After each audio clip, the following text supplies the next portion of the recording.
আসসালামু আলাইকুম সবাইকে। আমার বোনের হজে যাওয়ার পর থেকে আমাদের যে খাবার-দাবার আসছে সেই ভিডিও করতে, করতে আমি অস্থির হয়ে গিয়েছি।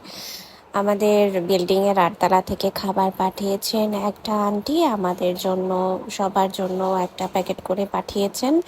তিনি আমাদেরকে বলেছেন যে যতদিন হজে থাকবেন আমার বোন এবং ভাইয়া ততদিন পর্যন্ত উনি আমাদের খেয়াল রাখবেন।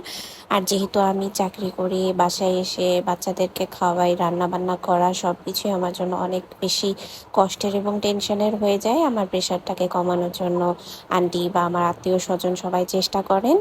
আমার যেহেতু এখন অফিস চলছে, আমি খুব কষ্ট করে আমার টাইম ম্যানেজমেন্ট করে ওদেরকে খাওয়াচ্ছি, রান্নাবান্না করে অফিস করছি। আপনারা সবাই আমার জন্য দোয়া করবেন, আমার বোন এবং ভাইয়ার জন্য দোয়া করবেন যেন ওরা খুব সুস্থভাবে আমাদের জন্য দোয়া করে ঠিকভাবে হজ পালন করে আমাদের দেশে আবার আমাদের কাছে ফিরে আসে। আল্লাহ হাফেজ। সবাইকে ধন্যবাদ। আমার ব্লগটি শেয়ার করবেন এবং আমাদের জন্য অনেক অনেক দোয়া করবেন।